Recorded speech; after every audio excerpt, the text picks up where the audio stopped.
Here's my thought for the day. So, in the middle of the pandemic, what's the question that so many people want to ask of Christians? Surely we hardly need to pause. The question is, well, what does this all say about the God you believe in?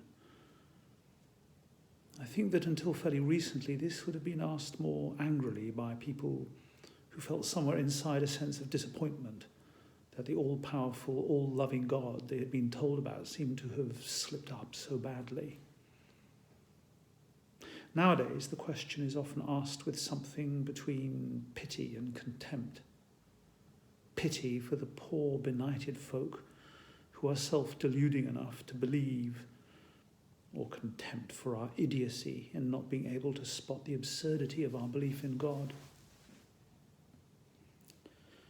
In such situations, I am always tempted to repeat one of my favourite Jewish jokes. A man approaches a rabbi and says, "You believe that God made the world in 6 days?" "Yes," replies the rabbi. "Well, he made a pretty lousy job of it," snorts the man with contempt. "You think so?" says the rabbi. "Yes," says the man. "Do you think you could do a better job?" asks the rabbi. "Yes, I think I could," says the man. "So what are you waiting for?" asks the rabbi. Christians have understood evil in many ways. Some have said that it is the absence of good, the result of a primal mistake which has ever since locked us out of paradise. Others, however, have believed that we must understand that primal choice as the choice to learn by experience. Evil in this understanding is a summons to use our God-given abilities to make the world a better place. It also boldly asserts that the human struggle can produce goods which cocooned perfection can never create.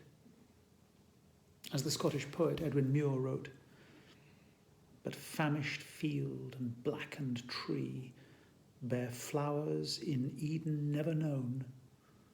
Blossoms of grief and charity bloom in these darkened fields alone." What had Eden ever to say of hope and faith and pity and love? Christians respond to such events as the pandemic in many ways, but the one in my tradition that speaks to me the loudest is the one that says, remember your mortality, be honest about your mistakes and learn from them.